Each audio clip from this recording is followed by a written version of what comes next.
Halo para pebisnis sukses, salam hebat luar biasa. Kembali lagi dengan saya Albert dari ProConsult. Sebelum dimulai video tutorialnya, jangan lupa untuk like, subscribe, share, dan nyalakan loncengnya.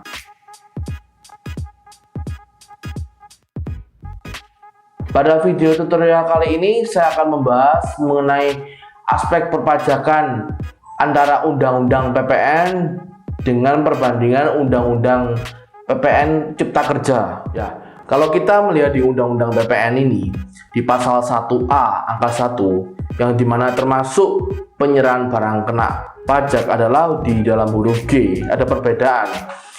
Huruf G ini mengatakan bahwa penyerahan barang kena pajak secara konsinyasi tersebut merupakan barang kena pajak, sedangkan di Undang-Undang Cipta Kerja di bagian 1A yang termasuk penyerahan barang kena pajak untuk barang konsinyasi itu telah dihapus.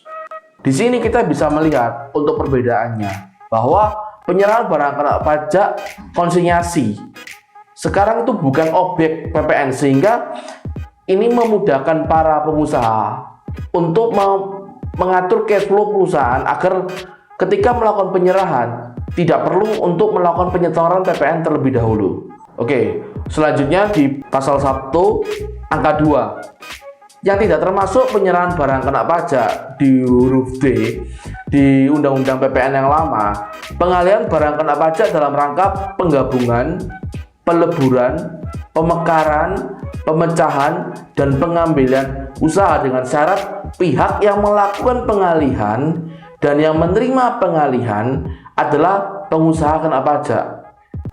Sedangkan di Undang-Undang Cipta Kerja di bagian PPN-nya ada tambahan, yaitu di bagian pengalihan barang kena pajak untuk tujuan setoran modal, penggantian saham, atau biasanya di hukum itu biasa disebut inbrank.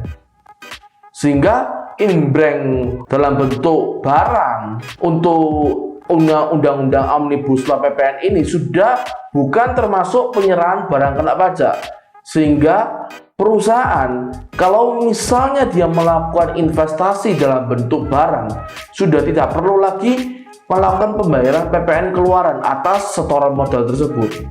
Oke, next di bagian pasal 4A angka 2. Di sini dikatakan jenis barang yang tidak dikenai PPN di huruf A, barang dari hasil pertambangan atau hasil pengeboran yang diambil langsung dari sumbernya. Sedangkan di Undang-Undang Cipta Kerja bagian PPN yang tidak dikenai PPN adalah barang hasil pertambangan atau hasil pengeboran yang diambil langsung dari sumbernya, tidak termasuk hasil pertambangan batu bara. Di sini ada perbedaan antara Undang-Undang yang lama PPN dengan Undang-Undang Cipta Kerja yang mengatur mengenai PPN adalah pertambangan batu bara. Sehingga pertambangan batu bara sejak berlakunya Undang-Undang Omnibus Law Cipta Kerja ini sudah termasuk objek PPN. Next di Undang-Undang PPN pasal 9 huruf 2A dulu bagi pengusaha kena pajak yang belum berproduksi sehingga belum melakukan penyerahan yang terutang pajak masukan atas perolehan atau impor barang modal dapat dikreditkan. Sedangkan di Undang-Undang Cipta Kerja bagian PPN pasal 9 huruf 2A dikatakan bagi pengusaha kena pajak yang belum melakukan penyerahan barang kena pajak dan atau jasa kena pajak atau ekspor barang kena pajak atau jasa kena pajak, impor barang kena pajak atau serta pemanfaatan barang kena pajak tidak berwujud dan pemanfaatan jasa kena pajak dari luar daerah pabean di dalam daerah pabean dapat dikreditkan sepanjang memenuhi ketentuan peraturan perundang-undangan ini.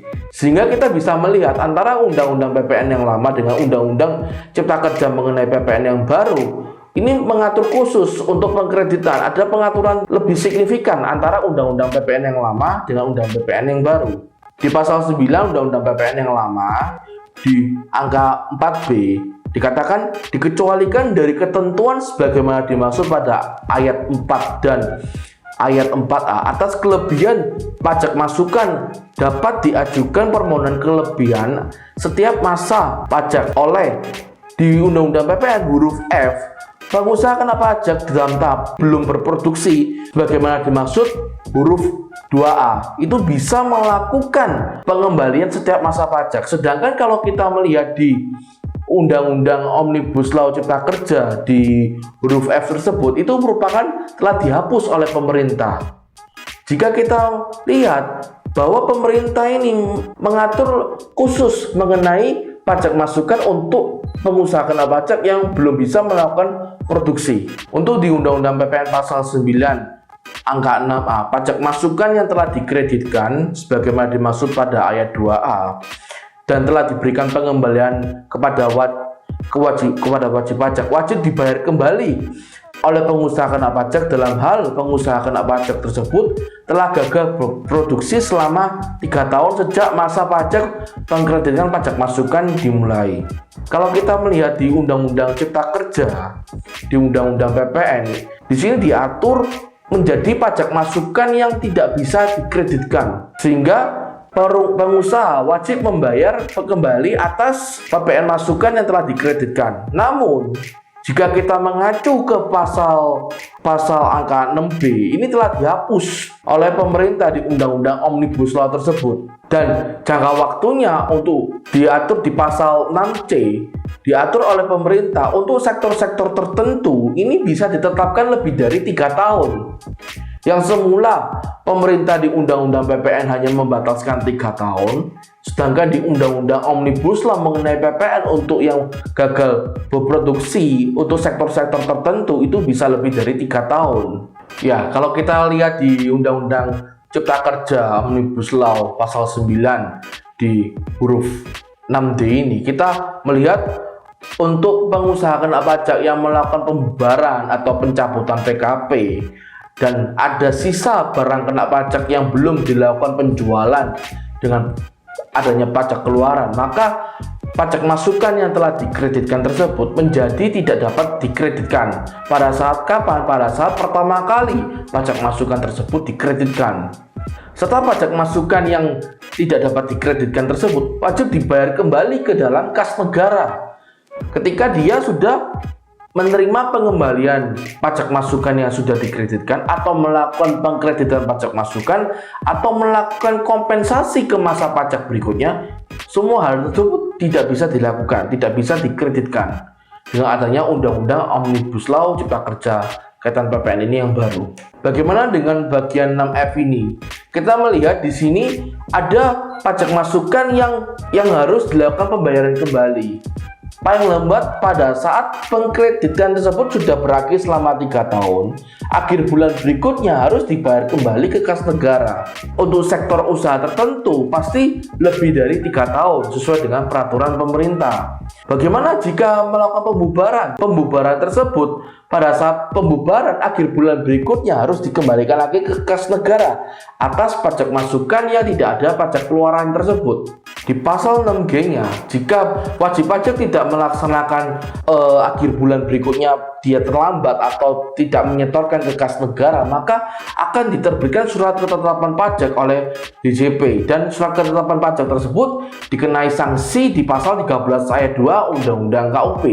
Di Undang-Undang PPN pasal 9 angka 8 kita bisa melihat bahwa perolehan barang kena pajak atau jasa kena pajak sebelum PKP, maka pajak masukan tersebut tidak bisa dikreditkan. Sedangkan di Undang-Undang Cipta Kerja telah dihapus. Di bagian PPN selanjutnya ada di huruf D, pemanfaatan barang kena pajak tidak berwujud atau pemanfaatan jasa kena pajak dari luar daerah pabean sebelum PKP tidak bisa dikreditkan. Sedangkan di Undang-Undang Cipta Kerja telah dihapus. Selanjutnya bagaimana jika barang kena pajak dan jasa kena pajak tersebut ditagih dengan surat ketetapan pajak di huruf H? Di bagian Undang-Undang Cipta Kerja telah dihapus juga di bagian huruf H. Pada saat perolehan barang kena pajak masukannya tidak dilaporkan dalam masa PPN, SPT masa PPN menjadi yang tidak bisa dikreditkan pada saat temuan. Selanjutnya di huruf J, pajak masukan untuk modal kerja yang sebelum PKP dan belum berproduksi, dia menjadi pajak masukan yang tidak bisa dikreditkan. Sedangkan di Undang-Undang Cipta Kerja menjadi telah dihapus seluruhnya atas pasal-pasal tersebut. Sehingga kita bisa melihat bahwa Undang-Undang Cipta Kerja ini dia memudahkan wajib pajak apabila belum berstatus sebagai pengusaha kena pajak tetap bisa melakukan pengkreditan atas pajak masukannya. Di Undang-Undang PPN pasal 9 angka 9 telah mengatur bahwa pengkreditan pajak masukan maksimal 3 bulan. Sedangkan di Undang-Undang Cipta Kerja 3 bulan juga. Namun ada syarat, tidak boleh telah dibebankan dikapitalisasi di laporan keuangan. Serta ada tambahan-tambahan di pasal 9A, pajak masukan barang kena pajak atau impor barang kena pajak tersebut diperoleh sebelum PKP, maka pajak masukan yang bisa dikreditkan hanya sebesar maksimal 80% dari total pajak keluaran yang seharusnya dipungut. Bagaimana jika pajak masukan tersebut ditemukan pada saat pemeriksaan? Apabila ditemukan pada saat pemeriksaan, ini tetap bisa dikreditkan. Sedangkan di Undang-Undang PPN sebelumnya tidak bisa. Di pasal 9C ini, pajak masukan yang ditemukan pada saat pemeriksaan bisa dikreditkan dan telah terbit SKP, maka SKP tersebut harus dibayar terlebih dahulu jika PPN masukan tersebut mau dikreditkan oleh pengusaha kena pajak. Dan diatur lebih lanjut di bagian 13 mengenai kriteria yang belum melakukan barang kena pajak atau jasa kena pajak, perhitungan dan tata cara pengembalian atas kelebihan, penentuan sektor usaha tertentu untuk PPN yang lebih dari 3 tahun tersebut, bagaimana tata cara pembayaran kembali pajak masukan, tata cara pengkreditan. Hal ini akan diatur di dalam peraturan Menteri Keuangan tersendiri. Jika kita melihat di Undang-Undang PPN yang lama mengenai faktur pajak, telah diatur nama, alamat, NPWP pembeli atau penerima jasa kena pajak harus dicantumkan. Sedangkan di Undang-Undang Cipta Kerja di bagian faktur pajak hanyalah bisa diganti dengan NIK untuk BP dalam negeri orang Indonesia atau untuk subjek pajak luar negeri pribadi menggunakan paspor. Untuk subjek pajak badan dapat diganti dengan nama, alamat subjek pajak badan tersebut di luar negeri di mananya dia terletak. Oleh sebab itu, pengaturan faktur pajak atas identitas pembeli telah diatur lebih detail di Undang-Undang Cipta Kerja.